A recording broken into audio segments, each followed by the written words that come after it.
الحمدللہ رب العالمین والصلاة والسلام علی سید الانبیاء والمرسلین نبینا محمد وعلی آلہ وصحبہ اجمعین اما بعد۔ رب اشرح لی صدری ویسر لی امری واحلل عقدۃ من لسانی یفقہوا قولی۔ محترم ناظرین کرام، احباب گرامی اور دیگر سامعین، میری گفتگو اخوان المسلمون اور اس کے تکفیری سوچ کے بارے میں چل رہی ہے۔ اپنے تکفیری نظریات کو ثابت کرنے کے لیے قرآن کریم کی مشہور آیت وَمَن لَّمْ يَحْكُم بِمَا أَنزَلَ اللَّهُ فَأُولَٰئِكَ هُمُ الْكَافِرُونَ سے استدلال کرتے ہیں، اور چونکہ ان کی یہ سب سے بڑی مضبوط اور قوی دلیل ہے، اس لیے اس کی تردید کرنا ضروری ہے، اور اس پر علماء اہل سنت نے، صحابہ کرام، تابعین اور دیگر علماء محققین نے جو قیمتی کلام کیے ہیں ان کو پیش کرنا ضروری ہے، تاکہ ان کا باطل استدلال اور اس کی بنیاد ڈھہ جائے۔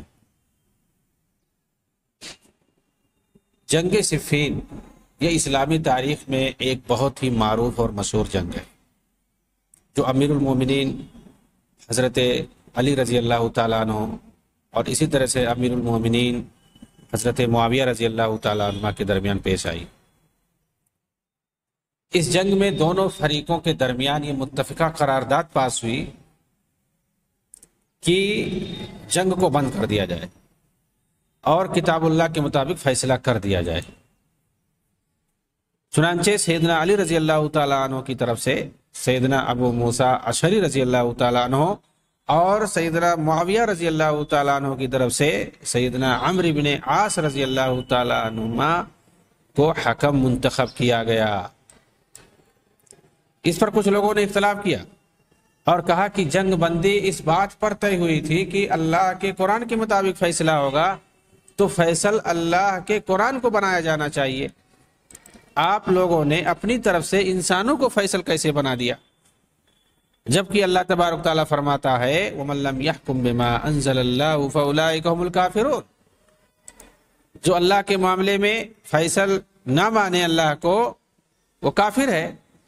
اور اب جب کہ فیصل انسان ہیں تو فیصل بنانے والے لوگ بمقتضائے قرآن کافر ہو گئے۔ یہ ان لوگوں کا ترک تھا۔ ان لوگوں نے قرآن کی آیت کریمہ کا غلط مفہوم اخذ کیا اور خارجی قرار دیے گئے۔ سیدنا علی رضی اللہ تعالیٰ عنہ ان کے بارے میں کہتے ہیں کلمۃ حق یراد بہ الباطل۔ ان لوگوں نے بظاہر حق بات کہی ہے، مگر بباطن باطل مراد لی ہے، اندر سے باطل مراد لے رہے ہیں۔ بعد میں سیدنا علی رضی اللہ تعالیٰ عنہ نے ان کو بہت سمجھایا بجھایا، مگر ان کی سمجھ میں نہیں بات آئی۔ آخرت وہ حضرت علی کی فوج سے نکل گئے تقریباً 12-13 ہزار کے لوگ۔ ان کو سمجھانے کے لیے مفسر قرآن سیدنا عبداللہ بن عباس رضی اللہ تعالیٰ عنہ کو بھیجا گیا۔ جب ان کے درمیان پہنچے تو مناظرے پر اتر آئے اور کہا حضرت علی پر ہمارے 3 اعتراضات ہیں، ان کا جواب چاہیے۔ عبداللہ بن عباس رضی اللہ تعالیٰ عنہما نے کہا قبل اس کے کہ میں تمہارے اعتراضات کا جواب دوں، ایک بات بتاؤ کہ تمہاری اتنی بڑی تعداد میں کوئی صحابی رسول بھی ہے؟ یہ جو تمہاری تعداد ہے نکل کے چلے آئے ہو، کوئی صحابی ہے اس میں؟ انہوں نے اچھی طرح دیکھ سن کر نفی میں جواب دیا، کہا نہیں، کوئی صحابی تو نہیں دکھ رہے۔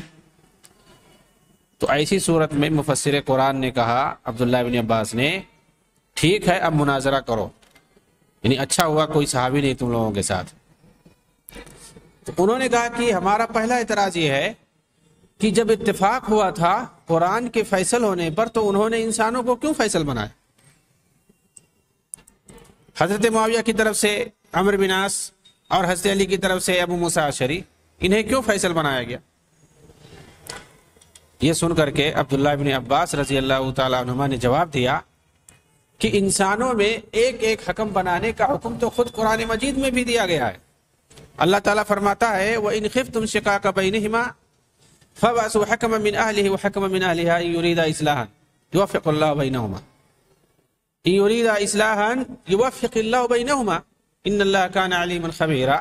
اگر میاں بیوی میں اختلاف ہو جائے تو دونوں کی طرف سے ایک ایک شخص کو حکم اور فیصل بنا دیا جائے، یہ تو قرآن میں کہا گیا ہے، اور پھر اصلاح کر لے، اللہ توفیق دے گا۔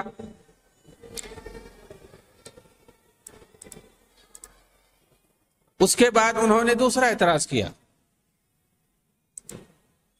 کہ حضرت علی رضی اللہ تعالیٰ عنہ نے ام المومنین عائشہ صدیقہ رضی اللہ تعالیٰ عنہ کو قید کیوں نہیں کیا جبکہ وہ حضرت امیر معاویہ رضی اللہ تعالیٰ عنہ کی طرف سے آئی تھی؟ اس کا جواب حضرت عبداللہ ابن عباس رضی اللہ تعالیٰ عنہ نے دیا کہ کیا کوئی اپنی ماں کو قید کر سکتا ہے؟ اور ام المومنین حضرت عائشہ صدیقہ رضی اللہ تعالیٰ عنہ تو تمام مومنوں کی ماں ہے۔ اللہ تعالیٰ فرماتا ہے النبی اولا بالمومنین من انفسہم وازواجہ امہاتہم، صاف صاف قرآن کے اندر موجود ہے سورہ احزاب کے اندر کہ نبی کی بیویاں مسلمانوں کی مائیں ہیں، تو کیا کوئی اپنی ماں کو قید کر سکتا ہے؟ یہ جواب سن کر کے ان کی سمجھ میں بات آ گئی۔ تیسرا اعتراض ان کا تھا کہ جب وہ امیر المومنین ہیں تو پھر انہوں نے اپنے نام کے آگے سے امیر المومنین کیوں ہٹایا؟ اس کا جواب دیتے ہوئے کہا کہ صلح حدیبیہ کے موقع پر رسول اللہ صلی اللہ علیہ وسلم نے اپنے دست مبارک سے لفظ رسول اللہ کاٹنے کے باوجود رسول تھے اور ہیں، تو کیا امیر المومنین نہ لکھنے سے حضرت علی خلیفہ نہیں رہیں گے؟ جواب سن کر بہت سارے لوگ تائب ہو کر لوٹ گئے، مگر پھر بھی کچھ لوگ حسب سابق اپنی ہٹ دھرمی پر قائم رہے۔ بعد میں ان کے خلاف جنگ ہوئی جس میں انہیں قتل کیا گیا، وہ جنگ نہروان کے نام سے مشہور ہے۔ خارجیوں کو جنگ نہروان میں قتل صرف اس لیے کیا گیا کہ انہوں نے منہج سلف سے ہٹ کر کے اپنے طور پر اپنی منمانی کرتے ہوئے قرآن کو سمجھنے کی کوشش کی تھی۔ اس لیے ضروری ہے کہ ہم قرآن سمجھ کر پڑھیں اور آیات و احادیث کو اسی طرح سمجھنے کی کوشش کریں جس طرح سے سلف صالحین یعنی صحابہ تابعین اور تبع تابعین وغیرہ نے سمجھی ہے۔ اس آیت سے دراصل وہ خوارج دلیل پکڑتے ہیں جن کے نزدیک ہر گناہ کبیرہ کا مرتکب کافر ہوتا ہے، جیسا کہ بتایا گیا۔ یہ آیت وَمَن لَّمْ يَحْكُم بِمَا أَنزَلَ اللَّهُ فَأُولَٰئِكَ هُمُ الْكَافِرُونَ، یہ اصلی جو دلیل ہے ان خوارج کی ہے، حضرت علی کے دور میں جو لوگ تھے اور بعد میں خوارج کی نسل جو پیدا ہوتی رہی اور مسلم قرآنوں کے خلاف لڑتی رہی، بغاوت کرتی رہی اور ان کا کلہ کما ہوتا رہا، وہ لوگ دلیل پکڑتے چلے آئے ہیں اس آیت سے، جن کے نزدیک یہ ہے کہ گناہ کبیرہ کا مرتکب کافر ہوتا ہے۔ دراصل آیت کے اندر ایسے نیم ملاؤں سے دو خطرناک غلطیاں ہوئی ہیں۔ اس آیت سے جو دلیل پکڑتے ہیں کہ وہ الہی کے مطابق اگر کوئی فیصلہ نہیں کرتا تو وہ کافر ہو جائے گا، دین سے نکل جائے گا، ان کے یہاں دو بھیانک غلطیاں۔ ایک یہ کہ سیغے من کو عام رکھا، اور دوسرے یہ کہ لفظ حکم کو ہر عمل اور فعل کے لیے عام رکھا ہے، حالانکہ یہ الزام محل نظر ہے، کیونکہ اس تحقیق سے خوارج کے فاسد مذہب کی صراحتاً تائید ہوتی ہے کہ وہ گناہ کیسا بھی ہو۔ لہٰذا اس آیت سے ہر شخص کا اپنی ذاتی زندگی میں فیصلہ کرنے کو اصل حقیقت قرار دینا بوجوہ مراد نہیں۔ بہت سارے معاملات ہوتے ہیں، ذاتی ہوتے ہیں، دنیاوی ہوتے ہیں، معاملات سے اس کا تعلق ہوتا ہے اور اس میں انسان اپنی ثوابدید کے مطابق فیصلہ کرتا ہے، تو کیا ایسی صورت میں وہ بھی کافر ہو جائے گا؟ اللہ کے رسول نے تو کہہ دیا تھا صاحب کہ تم لوگ اپنے دنیاوی معاملات میں تمہیں اختیار ہے، جو چاہو وہ کرو، ہاں دین کے معاملات میں اگر میں تمہیں کسی چیز کا حکم دوں تو اس کو بجا لانا واجب ہوگا، اس کی اطاعت ضروری ہوگی، اور جس چیز سے روک دوں اسے چھوڑ دینا واجب ہوگا۔ تو دین کے معاملے میں تو اگر کوئی دنیاوی معاملات میں فیصلہ کرتا اپنے حساب سے اپنے اختیار سے، اسے ہے اختیار ہے، کر سکتا ہے، لیکن اگر عام کر دیں گے کوئی بھی مراد ہے کوئی بھی فیصلہ، تو فیصلے کو عام رکھنا یہ صحیح نہیں ہے، اس سے خطرناک استدلال ثابت ہوتا ہے، جیسا کہ خوارج کہتے ہیں۔ یہ آیتیں دراصل اہل کتاب کے بارے میں نازل ہوئی ہیں۔ خود سید مودودی نے لکھا ہے یہودی اس وقت تک اسلامی حکومت کے باقاعدہ رعایا نہیں بنے تھے، بلکہ اسلامی حکومت کے ساتھ ان کے تعلقات اور معاہدات پر مبنی تھے۔ ان معاہدات کی روح سے یہودیوں کو اپنے اندرونی معاملات میں آزادی حاصل تھی۔ یہ کون لکھ رہے ہیں؟ سید مودودی لکھ رہے ہیں۔ اور ان کے مقدمات کے فیصلے انہی کے قوانین کے مطابق ان کے اپنے جج کیا کرتے تھے۔ نبی کریم صلی اللہ علیہ وسلم کے پاس یا آپ کے مقرر کردہ قاضیوں کے پاس اپنے مقدمات لانے کے لیے وہ از روئے قانون مجبور نہ تھے، لیکن یہ لوگ جن معاملات میں خود اپنے مذہبی قانون کے مطابق فیصلہ کرنا نہیں چاہتے تھے، ان کا فیصلہ کرانے کے لیے نبی کریم صلی اللہ علیہ وسلم کے پاس اس امید پر آ جایا کرتے تھے کہ شاید آپ کی شریعت میں ان کے لیے کوئی دوسرا حکم موجود ہو، اور اس طرح وہ اپنے مذہبی قانون کی پیروی سے جو کہ سخت ہوتا تھا اس سے بچ جائیں۔ تو انہی کے تعلق سے یہ آیت کریمہ نازل ہوئی ہے۔ پھر آگے سید مودودی نے یہ تفہیم القرآن کے اندر یہ بات کہہ رہے ہیں، جلد نمبر 1 صفحہ 472 میں سید مودودی نے زناکاری کے ایک واقعے پر رجم کے حکم کا تفصیلاً ذکر کیا ہے، جسے معلوم ہوا کہ یہ آیت دراصل اجتماعی فیصلوں کے بارے میں نازل ہوئی ہے، مگر سید مودودی نے اسے ادھر انفرادی فیصلوں کے بارے میں قرار دیا ہے۔ اس تغیر کی آخر کیا مجبوری تھی؟ یعنی یہاں تو عام حکم مراد ہے ایک طرف کہ کوئی بھی ہو، اس تغیر کی آخر کیا مجبوری تھی وہ اصحاب نظر پہ مخفی نہیں ہے، سمجھ سکتے ہیں۔ اگر ان آیات کے صرف ترجمے کو بھی ملاحظہ کریں تو سید مودودی کی غلطی اس پر واضح ہو جائے گی۔ جناب نے خود یوں ترجمہ کیا ہے کہ ہم نے تورات نازل کی جس میں ہدایت اور روشنی تھی، سارے نبی جو مسلم تھے اسی کے مطابق ان یہودی بن جانے والوں کے معاملات کا فیصلہ کرتے تھے، اور اسی طرح ربانی اور احبار بھی اسی پر فیصلے کا مدار رکھتے تھے، کیونکہ انہیں کتاب اللہ کی حفاظت کا ذمہ دار بنایا گیا تھا اور وہ اس پر گواہ تھے۔ پس اے گروہ یہود، تم لوگوں سے نہ ڈرو بلکہ مجھ سے ڈرو، اور میری آیات کو ذرا ذرا سے معاوضے لے کر نہ بیچا کرو۔ جو لوگ اللہ کے قانون کے مطابق فیصلہ نہ کریں وہی کافر ہیں۔ اس آیت میں فلا تخشوا الناس واخشونی اور ولا تشتروا بآیاتی ثمنا قلیلا کے الفاظ خود بخود یہ مفہوم متعین کر دے رہے ہیں کہ یہ انفرادی اور ذاتی مسئلہ نہیں تھا بلکہ اجتماعی مسئلہ تھا، کیونکہ یہ دو چیزیں بالعموم اجتماعی فیصلوں میں پیش آتے ہیں۔ یہود کے حوالے سے یہ بات مشہور ہے کہ وہ دینی فیصلوں پر رشوت لیتے تھے۔ چنانچہ امام راضی کہتے ہیں المقصود من هذا الكلام تحدید الیہود فی اقدامہم علی تحریف حکم اللہ تعالی فی حد الزانی المحسن، یعنی اس کلام یعنی ان آیتوں سے مقصود یہودیوں کو دھمکانا ہے، ان کے اس اقدام پر کہ کیسے ان لوگوں نے شادی شدہ زانی کے تعلق سے حکم الہی کے اندر تحریف کر کے فیصلہ کیا، یعنی جب ان لوگوں نے تورات کے اندر موجود حکم الہی کا انکار کر دیا اور کہا کہ یہ ہم پر واجب نہیں ہے، اس لیے وہ مطلق طور پر کافر ہو گئے۔ اب وہ نہ موسیٰ پر ایمان لانے کے مستحق ہیں، نہ ہی تورات پر اور نہ ہی محمد اور قرآن پر۔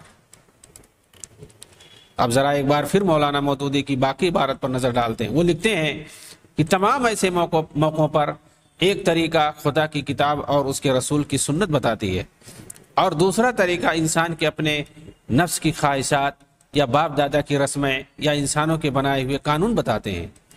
اب جو شخص خدا کے بنائے ہوئے طریقے کو چھوڑ کر کسی دوسرے طریقے کے مطابق کام کرنے کا فیصلہ کرتا ہے تو وہ دراصل کفر اختیار کرتا ہے۔ یہ دوسری جگہ انہوں نے کہا، خطبات صفحہ نمبر 43 کے اندر۔ خوارج وقت نے نہ صرف منہج سلف سے الگ راستہ اختیار کیا بلکہ قرآنی آیات سے بزور و زبردستی اپنا مزعوم مطلب کشید کیا ہے۔ جو سراسر ظلم ہے. مثلا ایک قرآنی کا ٹکراؤ، ایک قرآنی آیت کا ایک ٹکڑا جو ہے وَمَن لَّمْ يَحْكُم بِمَا أَنزَلَ اللَّهُ فَأُولَٰئِكَ هُمُ الْكَافِرُونَ کا پہلے ترجمہ یوں کیا، یعنی جو شخص خدا کی اتاری ہوئی ہدایت کے مطابق فیصلہ نہ کرے ایسے ہی لوگ دراصل کافر ہیں. پھر اس کی تصریح میں لکھا فیصلہ کرنے سے یہ مراد نہیں ہے کہ عدالت میں جو مقدم آ جائے بس اسی کا فیصلہ خدا کی کتاب کے مطابق ہو، بلکہ دراصل اس سے مراد وہ فیصلہ ہے جو ہر شخص اپنی زندگی میں ہر وقت کیا کرتا ہے. ایسی صورت میں ہر پل ہر گھڑی تمہارے سامنے یہ سوال آتا ہے کہ فلاں کام کیا جائے یا نہ کیا جائے. گویا انسان کو کوئی اختیار نہیں ہے، وہ مجبور محض ہے، جبکہ ایسا نہیں ہے. امام راضی اس آیت کی تشریح میں دوسرا مسئلہ یہ لکھتے ہیں کہ قالت الخوارج کل من عصى الله فهو كافر وقال جمهور الائمه ليس الامر كذلك اما الخوارج فقد احتجوا بهذه الايه وقالوا انها نص في ان كل من حكم بغير ما انزل الله فهو كافر وكل من اذنب فقد حكم بغير ما انزل الله فوجب ان يكون كافرا.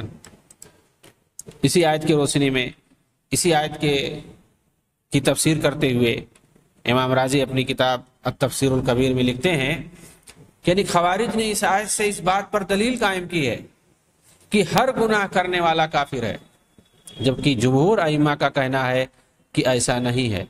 خوارج کی دلیل یہ ہے کہ جو شخص اللہ تعالیٰ کے نازل کردہ حکم کے خلاف فیصلہ کرتا ہے تو وہ کافر ہے، اور ہر گناہ کرنے والا اللہ کے حکم کے خلاف ہی فیصلہ کرتا ہے.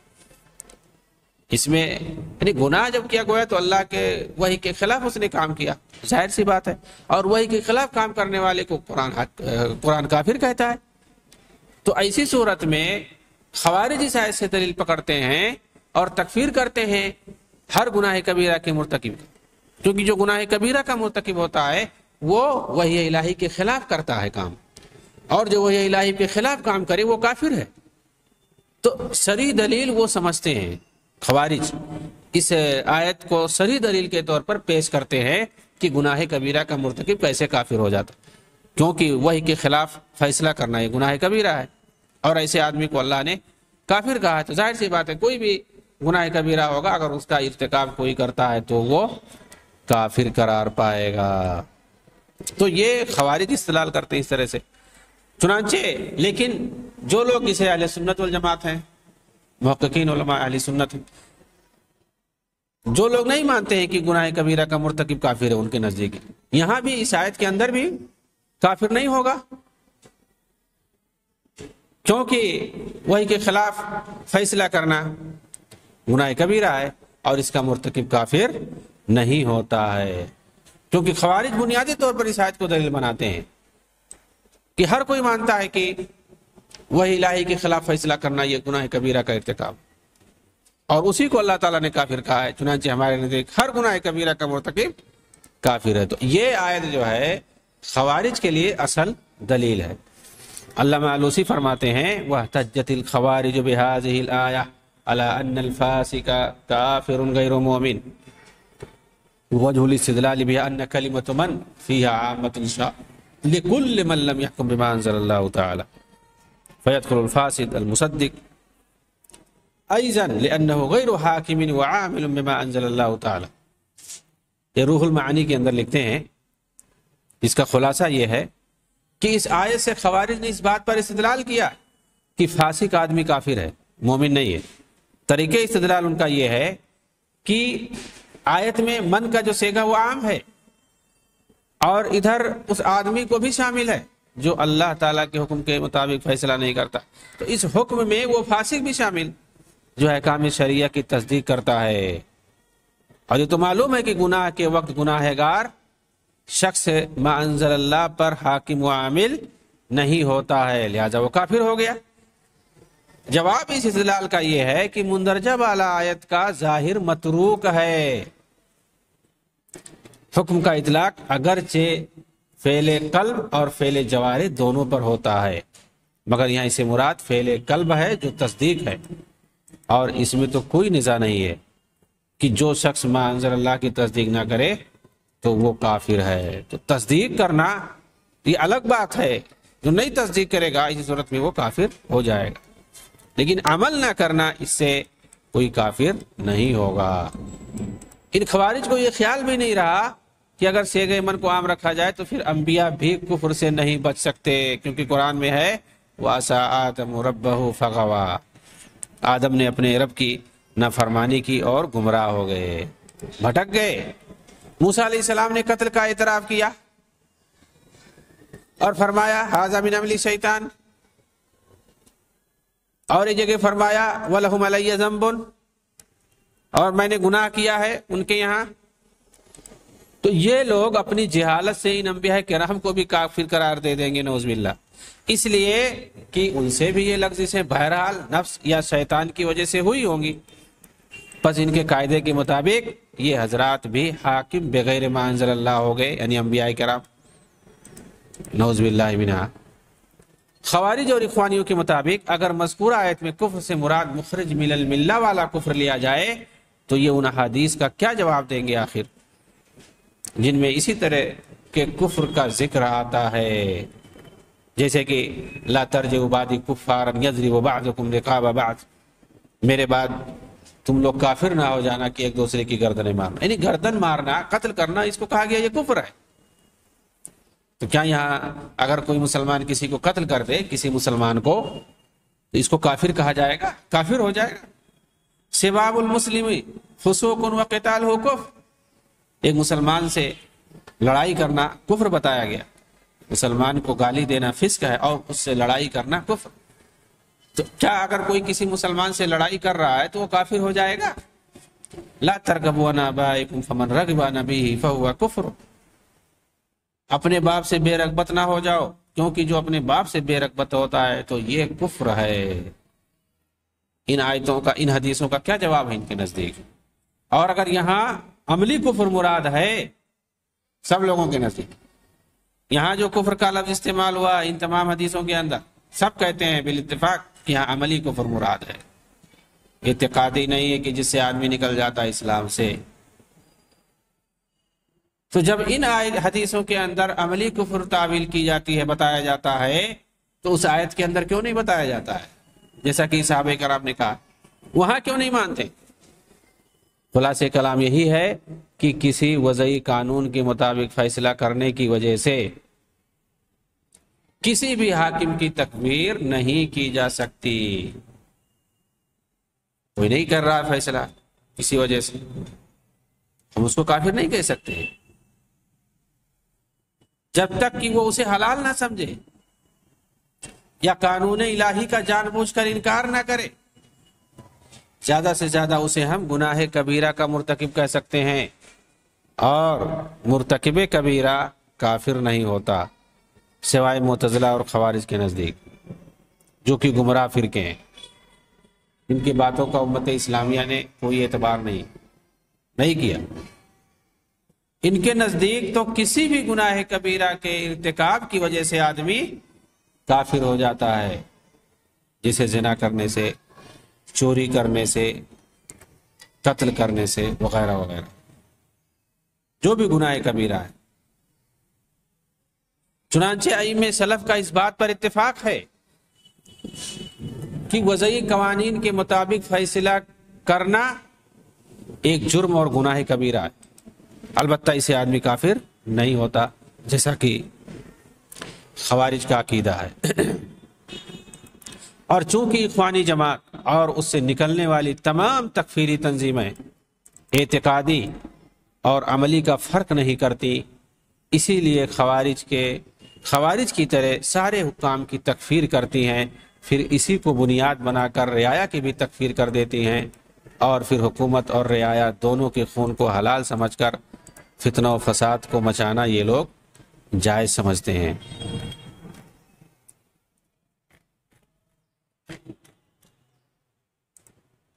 تو یہ ان کی سب سے بڑی دلیل تھی، وَمَن لَّمْ يَحْكُم بِمَا أَنزَلَ اللَّهُ فَأُولَٰئِكَ هُمُ الْكَافِرُونَ، اور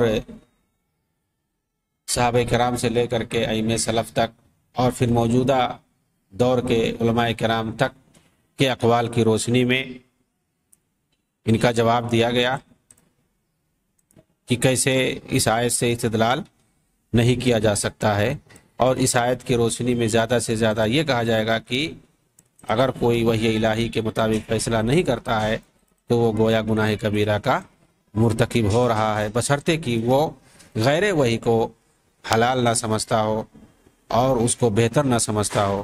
اگر ایسا ہے تو ہم اور اسی طرح سے وحی الہی کا انکاری نہ ہو تو ایسی صورت میں ہم اس کو صرف اور صرف گناہ کبیرہ کا مرتکب کہیں گے، کافر نہیں کہہ سکتے ہیں۔ ان کی دوسری دلیل اس تعلق سے قرآن کریم کی آیت فلا وربک لا یؤمنون حتی یحکموک فیما شجر بینہم ثم لا یجدوا فی انفسہم حرجا مما قضیت ویسلموا تسلیما، سورہ نساء کی آیت نمبر 65۔ بس نہیں، تمہارے رب کی قسم وہ مومن نہیں ہو سکتے یہاں تک کہ تمہیں وہ اپنے تمام اختلافی مسائل میں فیصل نہ مان لیں، پھر اپنے دلوں میں اس سے کوئی تنگی محسوس نہ کریں جو تم فیصلہ کر دو، اور تسلیم کر لیں وہ پوری طرح سے اسے۔ ثم لا یجدوا فی انفسہم حرجا مما قضیت ویسلموا تسلیما، مومن نہیں ہو سکتے وہ لوگ۔ یہ کیا کہتے ہیں؟ یہاں ایمان کی نفی کی گئی ہے کہ وہ مومن نہیں ہے جب تک رسول کے فیصلے کو نہیں مانیں گے، جب تک وہ مومن نہیں ہو سکتے ہیں، جس کا مطلب صاف ہے کہ وحی کے مطابق فیصلہ نہ کرنے والا کافر ہے، یہ کہنا چاہتے ہیں۔ اس آیت سے دلیل پکڑتے ہیں، تو ان کا استدلال یہی ہے کہ اس آیت میں ایمان کی نفی کی گئی ہے، فلا وربک لا یؤمنون، وہ مومن نہیں ہو سکتے، ایمان والے نہیں ہو سکتے۔ جو رسول کو اپنا فیصل نہ مانے، یعنی وحی کے مطابق جو فیصلہ نہ کرے، وہی مراد ہوا۔ اس کا کیا جواب ہے؟ اصل یہی ہے کہ نفی اپنی حقیقت پر دلالت اسی وقت تک کرتی ہے جب تک کہ کوئی قرینے صارفہ نہ ہو، لیکن اگر کوئی قرینے صارفہ ہو تو اس کے ظاہری معنی سے اس وقت پھیر دیا جاتا، حقیقی معنی مراد نہیں لیا جاتا۔ اور یہاں قرینے صارفہ اس آیت کا موجود ہے، اور اس آیت کی شان نزول ہے، جیسا کہ صحیح بخاری کے اندر موجود ہے۔ عروہ ابن زبیر اور عروہ ابن عبداللہ یہ روایت کرتے ہیں کہ عبداللہ ابن زبیر کا ایک انصاری صحابی کے ساتھ جھگڑا ہوا، نبی صلی اللہ علیہ وسلم کے پاس آئے کھجور کے باغات کو سینچنے کے تعلق سے۔ اللہ کے رسول صلی اللہ علیہ وسلم نے فرمایا حضرت زبیر رضی اللہ تعالیٰ عنہ سے کہ ٹھیک ہے، جاؤ تم اپنا پہلے سینچ لو، اپنے کھیت میں پانی بھر لو، اس کے بعد اپنے پڑوسی کے لیے جو انصاری صحابی تھے اس کے بعد ان کے کھیت میں پانی چھوڑ دو۔ اس کے یا زبیر ثم ارسل الماء الى جارک فغضب الانصاری، تو جو انصاری صحابی تھے وہ غصہ ہو گئے اور کیا کہا؟ فقال ان کان ابن عمتک، کہ تمہارے پھوپھیزاد بھائی، اس لیے ایسا آپ نے فیصلہ کر دیا۔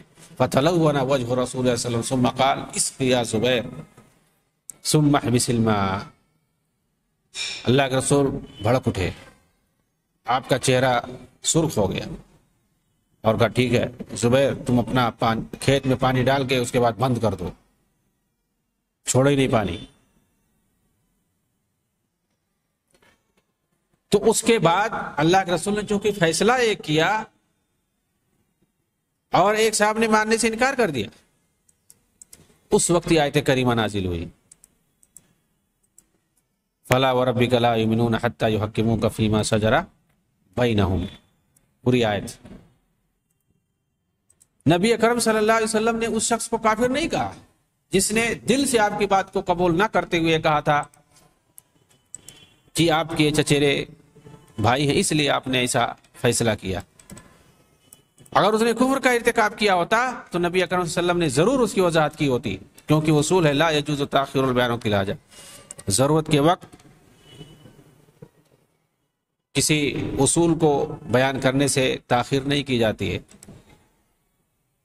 چنانچہ یہاں نفی ایمان سے مراد نفی کمال ہے، جیسا کہ علماء امت نے کہا ہے،